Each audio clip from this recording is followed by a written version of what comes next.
Hello everyone, मैं ज्योति पारिक और आपका हमारे महाविद्यालय श्रीमती मोहरी देवी तापड़िया कन्या महाविद्यालय के इस यूट्यूब चैनल पर एक बार फिर से स्वागत है। आज की वीडियो में हम अपने बीए सेकेंड ईयर के मानव भूगोल के अंतर्गत हम प्रवसन के बारे में पढ़ने जा रहे हैं। तो देखिए, प्रवसन शब्द का हम अर्थ जानते हैं कि प्रवसन किसे कहते हैं। तो देखिए, एक किसी विशेष व्यक्ति या फिर एक बहुत बड़े मानव समुदाय के द्वारा जब भौगोलिक आवागमन होता है तो उसे हम प्रवसन कहते हैं। मतलब साधारण अर्थों में हम देखें तो लोगों का एक स्थान से दूसरे स्थान पर स्थानांतरण होना ही प्रवसन कहलाता है। ठीक है, जैसे मान लीजिए कोई जो एक मानव समुदाय या फिर एक परिवार या फिर एक कोई व्यक्ति है, वो किन्हीं कारणों से, जैसे मान लीजिए रोजगार के कारण से ही मान लीजिए रोजगार के लिए वह किसी विदेशों में जाता है या फिर एक देश के किसी अन्य क्षेत्र में जाता है, तो वह क्या हो गया, प्रवसन हो गया। ठीक है, तो प्रवसन दो प्रकार से होते हैं। प्रवसन के दो रूप होते हैं, एक होता है उत्प्रवास और दूसरा होता है आप्रवास। एक है उत्प्रवास, इसके दो रूप है, पहला उत्प्रवास और दूसरा आप्रवास। देखिए, इसके दो रूप है, उत्प्रवास और आप्रवास। उत्प्रवास किसे कहते हैं? जैसे जब भी कोई व्यक्ति या फिर एक मानव समुदाय एक स्थान को छोड़कर दूसरे स्थान पर जाता है, मतलब उसने जो स्थान छोड़ा है, जिस स्थान को छोड़कर वह गया है, तो वह स्थान क्या हो गया, उत्प्रवास। जिस स्थान को वह छोड़कर गया है वो हो गया उत्प्रवास। और जिस स्थान पर गया है, जिस स्थान को छोड़कर वह दूसरे स्थान पर गया है, मतलब जिस स्थान पर वो गया है, तो वो हो गया आप्रवास। जहाँ पर वह गया है तो वह स्थान क्या हो गया, आप्रवास। तो इसके प्रवसन के दो रूप हैं कि जब मानव या फिर एक मानव समुदाय एक स्थान को जब छोड़कर जाता है तो छोड़ा हुआ स्थान हो गया उत्प्रवास, और जिस स्थान पर वह गया है तो वह जाने वाला जो स्थान है, वह गंतव्य स्थान जहाँ पर वह गया है, तो वह हो गया उसका आप्रवास। ठीक है, तो इसके दो रूप है। उसके बाद हम प्रवसन के प्रकार के बारे में देखते हैं। तो देखिए, प्रवसन के कई प्रकार होते हैं। प्रवसन के हम प्रकार के बारे में हम देखें तो इसके तीन रूप होते हैं, विशेष रूप से क्षेत्र के आधार पर, दूसरा होता है संख्या के आधार पर, और तीसरा होता है समय के आधार पर। तो हम क्षेत्र के आधार के बारे में बात करें तो क्षेत्र के आधार पर जो प्रवसन है वो चार प्रकार से होता है। पहला होता है अंतर्महाद्वीपीय। तो अंतर्महाद्वीपीय प्रवसन में क्या होता है कि जो एक मानव समुदाय है उसका जो प्रवास है वो एक महाद्वीप से दूसरे महाद्वीप में होता है।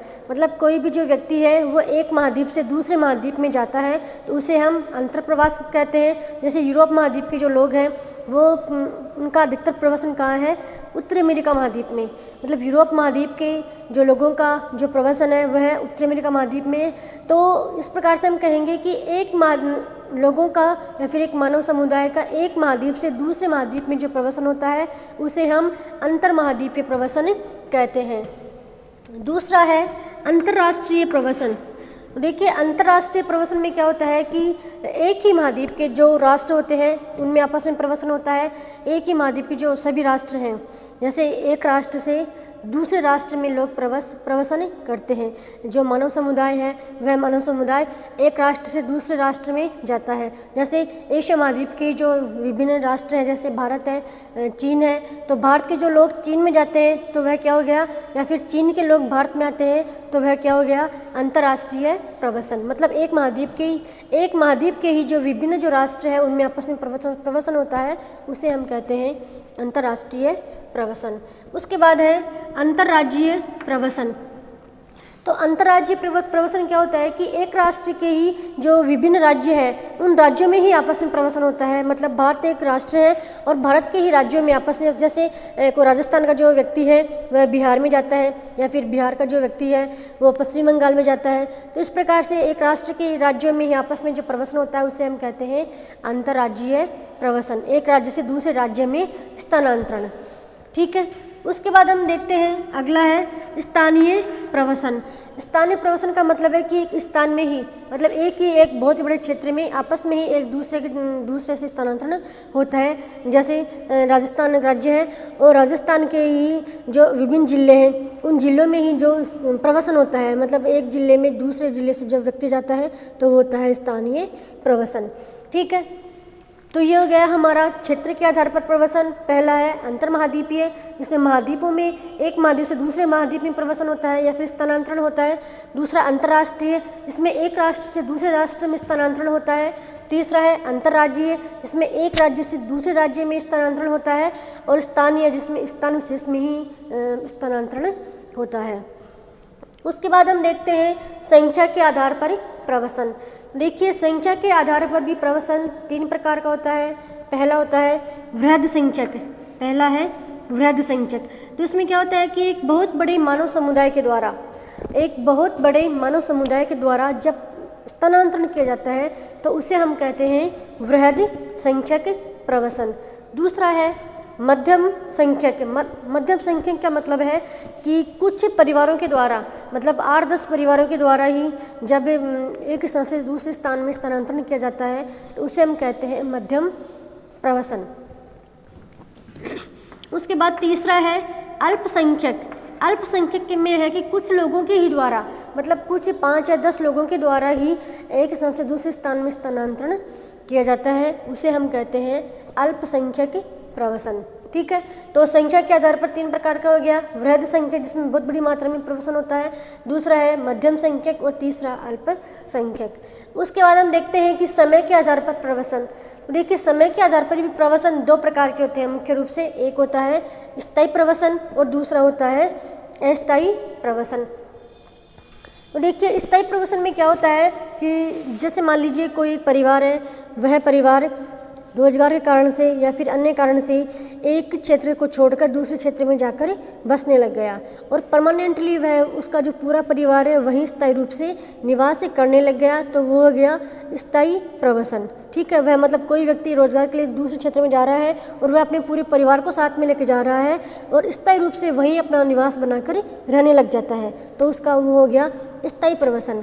दूसरा है अस्थायी प्रवसन।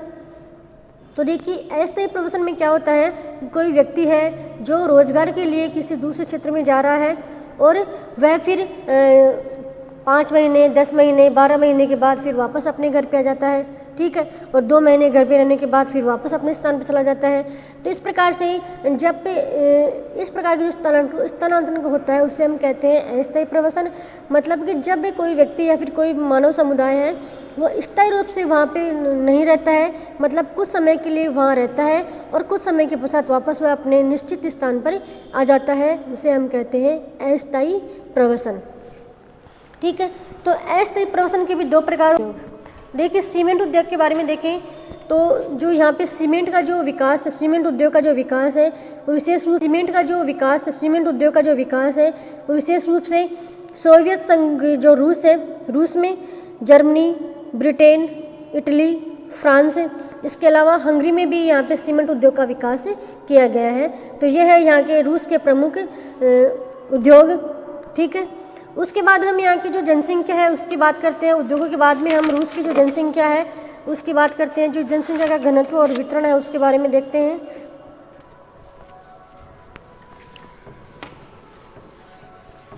जनसंख्या स्वरूप, यूरोप का जनसंख्या स्वरूप,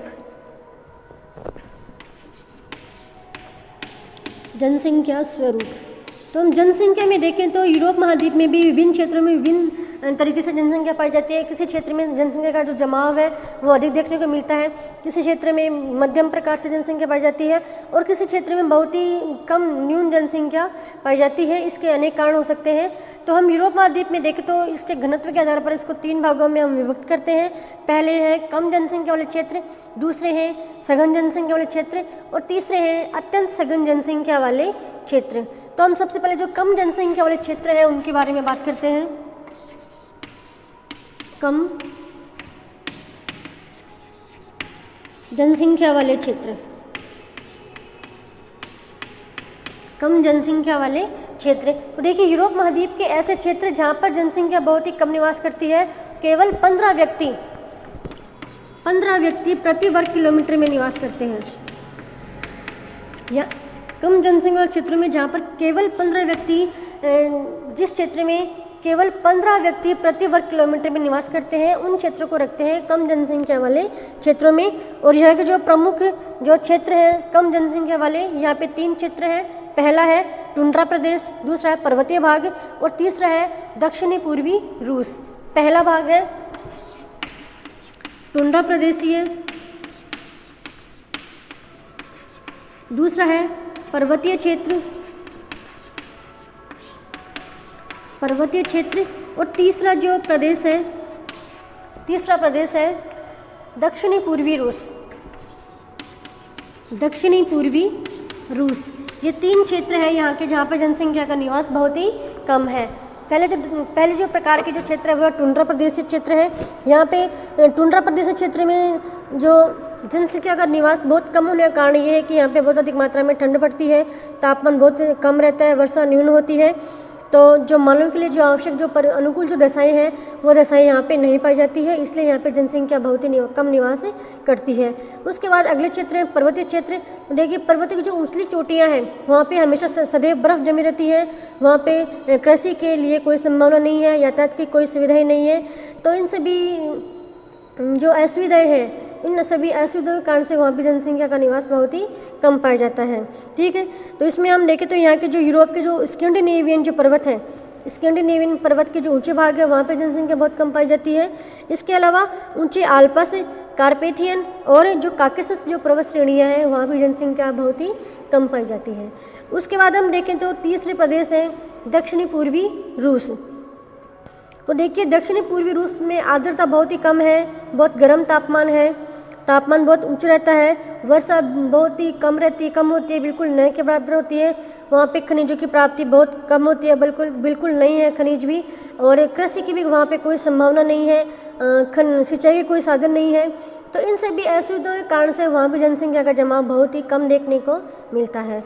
उसके बाद जो अगले प्रदेश है वो है सघन जनसंख्या वाले क्षेत्र। दूसरे हैं सघन जनसंख्या वाले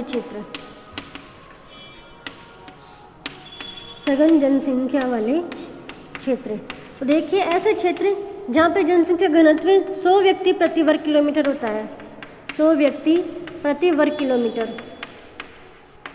जहाँ पर 100 व्यक्ति प्रति वर्ग किलोमीटर निवास करते हैं, ऐसे क्षेत्रों को हम रखते हैं कम सघन जनसंख्या वाले क्षेत्रों में। और यहाँ पे रूस के 5 प्रमुख क्षेत्र हैं। पहला क्षेत्र है दक्षिणी रूस में यूक्रेन की सक्रिय पेटी, जो पश्चिम में यूरोप के महाद्वीप की दक्षिणी नोक से होकर उत्तरी फ्रांस और बेल्जियम तक फैली हुई है। उत्तरी फ्रांस से लेकर बेल्जियम तक फैली हुई है। इस क्षेत्र में जनसंख्या का जो घनत्व है वो 100 व्यक्ति प्रति वर्ग किलोमीटर पाया जाता है। और इस प्रदेश में सघनता का कारण है कि यहाँ पे कोयले की जो पेटी है वो इस प्रदेश में स्थित है, इसीलिए यहाँ पे जनसंख्या सघन पाई जाती है। ठीक है, दूसरी यहाँ पे जो कृषि है, कृषि की गहरी जो संभावनाएं हैं, कृषि की अधिक संभावनाएं होने के कारण से यहाँ पे जनसंख्या अधिक पाई जाती है। उसके बाद अगला क्षेत्र है राइन नदी का क्षेत्र। तो इसका जो विस्तार है वो राइन नदी के मुहाने से लेकर राइन नदी की घाटी तक इसका विस्तार है। और यहाँ पे जो उत्तरी जो स्विट्ज़रलैंड है, यह इसका जो विस्तार है वो दक्षिण में उत्तरी स्विट्ज़रलैंड तक इसका विस्तार पाया जाता है। तो इसमें सघनता का कारण प्रमुख है कि जो राइन नदी है, राइन नदी के कारण यहाँ पे जनसंख्या सघन रूप से पाई जाती है, जो विश्व की सबसे व्यस्ततम नदी मानी जाती है और यह परिवहन की दृष्टि से सबसे महत्वपूर्ण नदी है। और इसके अलावा यहाँ पे राइन नदी के कारण से कृषि की भी अनेक संभावनाएं हैं, इसलिए यहाँ पे जनसंख्या सघन पाई जाती है। यहाँ पे तीसरा जो स्थान है वो है उत्तरी इटली का मैदान। ठीक है, प्रायद्वीपीय इटली में फ्लोरेंस, रोम और नेपल्स के चारों ओर का जो क्षेत्र है वहाँ भी जनसंख्या सघन पाई जाती है। चौथा क्षेत्र है यहाँ का पुर्तगाल के डोरो मैदान। पुर्तगाल के जो डोरो के जो मैदान है वहाँ भी जनसंख्या सघन पाई जाती है। और यहाँ पे जनसंख्या की सघनता का कारण है अंगूर की खेती होना। इस क्षेत्र में अंगूर की खेती विशेष रूप से की जाती है, इसलिए यहाँ पे जनसंख्या सघन पाई जाती है। यहाँ पे 5वां जो प्रदेश है सघन जनसंख्या का वो है उत्तर पूर्वी स्पेन। उत्तर पूर्वी स्पेन जो एक विशेष रूप से औद्योगिक पेटी है, इस औद्योगिक पेटी के कारण से यहाँ पे जनसंख्या सघन पाई जाती है। और 6वां यहाँ का जो प्रदेश है वो है रोन घाटी। तो रोन घाटी में भी जनसंख्या सघन पाई जाती है। रोन घाटी में जो रोन नदी की जो घाटी है यहाँ पे विशेष रूप से अंगूर की खेती की जाती है, इसलिए यहाँ पे जनसंख्या अधिक पाई जाती है और औद्योगिक केंद्र के कारण से भी यहाँ जनसंख्या अधिक पाई जाती है। तो ये है सघन जनसंख्या के क्षेत्र। उसके बाद हम देखें अत्यंत या फिर सघनतम जनसंख्या के क्षेत्र। सघनतम जनसंख्या के क्षेत्र, सघनतम जनसंख्या के क्षेत्र। तो देखिए सघनतम जनसंख्या ऐसे क्षेत्र जहाँ पे घनत्व 200 व्यक्ति से अधिक प्रति वर्ग किलोमीटर में पाए जाते हैं। 200 व्यक्ति से अधिक जिन क्षेत्रों में पाए जाते हैं प्रति वर्ग किलोमीटर में, उन क्षेत्रों को अत्यधिक सघन क्षेत्रों में शामिल किया गया है। और यहाँ पे रूस में हम देखें तो यहाँ पे 5 जो क्षेत्र हैं वो विशेष रूप से अत्यंत सघन क्षेत्रों में शामिल किए गए हैं। पहला क्षेत्र है फ्रेंको बेल्जियन कोयला क्षेत्र। पहला क्षेत्र है फ्रेंको बेल्जियन कोयला क्षेत्र, जहाँ पे जनसंख्या का जो निवास है बहुत ही अधिक पाया जाता है। ठीक है। दूसरा क्षेत्र है रूर घाटी क्षेत्र। रूर घाटी में जो कोयला की प्राप्ति है उसी कारण से यहाँ भी जनसंख्या बहुत ही अधिक पाई जाती है। तीसरा यहाँ का क्षेत्र है सेक्सोनी कोयला क्षेत्र। सेक्सोनी कोयला क्षेत्र, तो इस क्षेत्र में भी कोयले की प्राप्ति के कारण यहाँ पे जनसंख्या अत्यधिक पाई जाती है। उसके बाद तीसरा अगला क्षेत्र है यहाँ का दक्षिणी हॉलैंड। अगला क्षेत्र है दक्षिणी हॉलैंड। और उसके बाद लास्ट जो क्षेत्र है वो है उत्तरी इटली के मैदान। उत्तरी इटली के मैदान जहाँ भी जनसंख्या का घनत्व 200 व्यक्ति प्रति वर्ग किलोमीटर से अधिक पाए जाते हैं। तो ये है यहाँ के प्रमुख जो जनसंख्या के जो क्षेत्र हैं, मतलब यहाँ के जनसंख्या के जो क्षेत्र को 3 भागों में विभक्त करते हैं। पहले कम जनसंख्या वाले क्षेत्र, उसके बाद मध्यम जनसंख्या वाले क्षेत्र और उसके बाद अत्यधिक सघन जनसंख्या वाले क्षेत्र। इनके बारे में हमने डिटेल से पढ़ लिया है। तो आज की वीडियो में हमने जो प्रमुख उद्योग है उनके बारे में और जो जनसंख्या के बारे में हमने पढ़ लिया है। उसके बाद हम नेक्स्ट वीडियो में नेक्स्ट टॉपिक लेके आएंगे। तब तक के लिए धन्यवाद।